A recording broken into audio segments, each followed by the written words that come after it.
Good afternoon, students. So in the last class we have discussed about the mechanism of drug absorption, and with this already I told you different types of transport mechanism, active transport, passive transport mechanisms. With this today we will discuss about different factors affecting drug absorption. So this if we try to see, which is very important for you, the factors, uh, different types of factors like pharmaceutical factor, patient related factor. Generally, pharmaceutical factor is your physiochemical properties of drug molecules like drug solubility, dissolution rate, your particle size, effective surface area, and your polymorphism, pseudopolymorphism, salt form of the drug, lipophilicity of the drug, then your PK of the drug, and also drug stability. So these are coming under physiochemical properties of the drugs. Physiochemical property of the drugs. So these are the important factors which we need to know how they are affecting the absorption mechanism. Then coming to the pharmacotechnical factors, also this is known as your dosage form factors. This dosage form factor, how it is affecting. So these dosage form factors like your disintegration time, dissolution time, your manufacturing variables, your pharmaceutical ingredients, type of dosage form, these are affecting your absorption of the drugs. Like this, different patient related factors also there, like your age, gastric emptying of the drugs, then your intestinal transit time, disease states, then blood flow to the gastrointestinal tract. So this type of factors affecting your absorption of the drugs. With this, there is another patient related factor also, that is your pre-systemic metabolism, that is your fast pass metabolism, that is also affecting the drugs, the drug absorption. With this, let us discuss about the first factor today, physicochemical properties of the drugs. So in this, the first one, drug solubility and dissolution rate, how it is affecting the absorption of the drug. So generally, the solubility and dissolution rate both are correlated with each other. If drug, if you tell it is more soluble in water, then its dissolution will be more in the gastrointestinal fluid. And if the solubility is less, it is less soluble in the fluid. But generally, for the absorption, two things are required. The drug should be first solubilized. Next one, it should be permeate through the membrane. Permeate through the GI membrane. So these two factors required for the better absorption of the drugs. So some of the drugs there, like your lipophilic drugs. For these lipophilic drugs, they are good, well dissolute or well solubilized in the gastric fluids. But these are having some permeability problem. Permeability problem means these sometimes they are not able to permeate easily in the gastrointestinal membrane. Then coming to some of the drugs which are we can take the hydrophilic in nature, hydrophobic in nature. So these type of drugs are, as you know, this oil soluble drugs, lipid soluble drugs. These are having less solubility because hydrophilic drugs are having good solubility in water. Lipophilic drugs having oil solubility and less solubility in water. So that's why if you take hydrophilic drugs, they can be solubilized easily in the gastric fluid, but they are having less permeability. If you take lipophilic drug, it is difficult to solubilize in the gastric fluid, but it can be easily permeate through the membrane. So that's why this type of steps where you can see the drugs are absorbing or which are affecting the drug absorption, we are calling as rate limiting steps. These steps known as your rate limiting steps. So if the drug is not able to dissolve, we are telling as dissolution rate limited. If drug is not able to permeate properly, then we are telling as permeation in the biomembranes rate related. That means rate limiting step may be both types, maybe dissolution or maybe your permeability. Two steps we know. So that's why already I told you one classification system biopharmaceutics classification system. In that we are taking the two phenomena, that is your solubility and permeability. In the last class semester I told you. So in the BCS system, four types of classes there, which are classified as per your solubility and permeability of the drugs. These are class 1 drugs, class 2, class 3 and class 4. If you take the example of class 1 drugs, which are having high solubility and high permeability. That means it does not have any problem for the absorption of drugs. This type of drugs can be well absorbed because it is solubilized easily in the gastric media, and also it can be absorbed well in the gastric membrane. So it is, that's why, for example, deltiazem is the example. Like that, class 2, class 3, class 4. If you compare with class 4, it's having low solubility, also it's having low permeability. So that's why it's having a problem with the absorption. But with this, we are discussing always about solubility. The two types of solubility means we can tell, but for us it is required about the absolute solubility. Absolute solubility means the maximum amount of solute that is dissolved in a given solvent under standard condition. So this type of solubility actually required, actually which is in contact with the solvent, that dissolution we need, because always all the solute molecules of a particular substance or tablet or capsule are not in contact with the solvent. So we have to take how much quantity of actual solute is in contact with the solvent. That solubility we have to consider. So that solubility we are telling as absolute solubility or intrinsic solubility. So now let us discuss about theories of dissolution. So how the solid is able to dissolve or solubilize in a particular solvent. For that, generally there is a theory of dissolutions. Three theories there. One is your first one, diffusion layer model.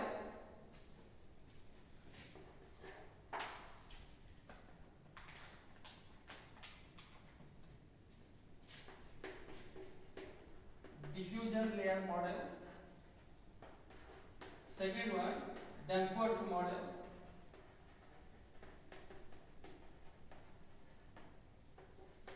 Third one, interfacial barrier model.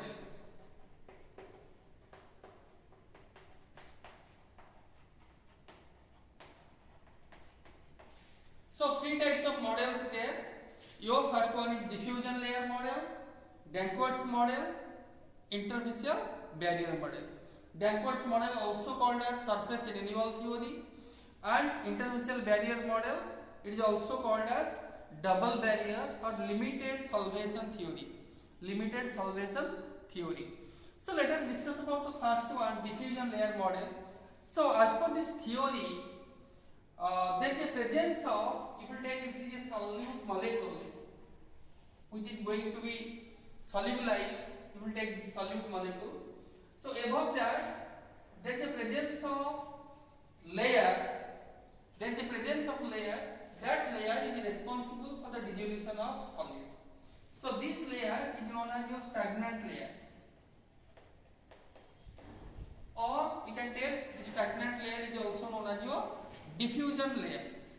So this diffusion layer is responsible for the solubility in the solid liquid interface. That means at first the solute will dissolve in the layer, stagnant layer, and from there it will go to the bulk of the solution. So this type of theory, that means the solubility of the drugs or the dissolution of the drugs depends upon these diffusion layer or stagnant layer present. So this is given by one equation there for that, that is your Noyes-Whitney equation. So as per this equation, dC by dt is equal to K into C minus Cs. Cs minus Cb. dC by dt means rate of dissolution, and Cs means concentration of drug in stagnant layer, and Cb means concentration of drug in bulk of the solution. So this type of theory, by taking this Noyes-Whitney equation, we can calculate what is the rate of absorption or rate of dissolution of drugs by this dissolution theory, that is your diffusion layer theory, by this model. Now coming to the second one, Danckwerts model. Danckwerts model is also known as surface renewal theory. Danckwerts model also known as your surface renewal theory. So as per this theory, generally it states that there is no such stagnant layer present in the interface. As per this theory, there is no such diffusion layer as described by the first one. So it states that there is a presence of turbulence inside the bulk of the solution. So this turbulence, the solvent eddies taking the solute molecule and it is kept in the bulk of the solution, and every time a new surface is getting, new solute molecule is getting by this eddies. So that's why this type of theory is known as surface renewal theory. Every time the surface is renewed, there is no sink condition is maintained, or there is no higher concentration is maintained. Every time the solvent is getting a new solute molecule. So that's why it's known as your surface renewal theory. So like that, there is another model that is known as interfacial barrier model. So as per this interfacial barrier model, as it states that it controls by dissolution, and as well as also it depends upon this solid liquid interface, or we can tell diffusion layer. That means it states that there is a presence of this both mechanism by which the drug is dissolved. So that's why it's called as your interfacial barrier model or double barrier model. Now coming to the second factor which is affecting the GI absorption, that is your particle size and effective surface area.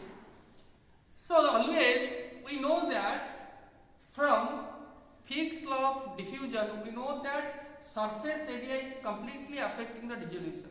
If surface area is more, the dissolution will increase, because the more surface will be in contact, more solute surface will be in contact with the solvent, and it will increase the dissolution of drugs. So that's why two types of surface generally we are taking. One is your absolute surface area, another one effective surface area. What is absolute surface area? Absolute surface area means the total surface area of the solid or of any particle. Total surface area of solid surface we are telling as absolute. Effective surface area means it is the area of the solid surface which is exposed to the dissolution medium. So this type of surface we are telling as effective surface area. So always remember, the effective surface area is only responsible for the dissolution of drugs, not your absolute surface area. So that's why it's important for us to know this effective surface area of the drugs which is affecting the dissolution of drugs. Sometimes we are using different types of substances to increase the effective surface area. We are using different types of wetting agents. We are using different types of polymers like PVB, PEG, hydrophilic solvents. We are using, and sometimes we are using different surfactants which will increase the surface area, contact surface area, so that the dissolution of the drugs will increase. So this is all about this drug solubility and particle size of the drugs and surface area of the drugs, how it's affecting the dissolution of drugs. Now coming to the next one, polymorphism.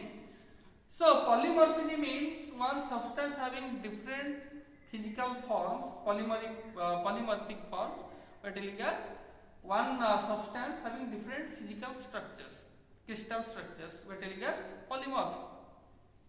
So generally so many drugs we are handling, these are having different types of polymers, different types of crystalline structures, and from all these if we try to compare, some are attaining a stable form, some are metastable forms.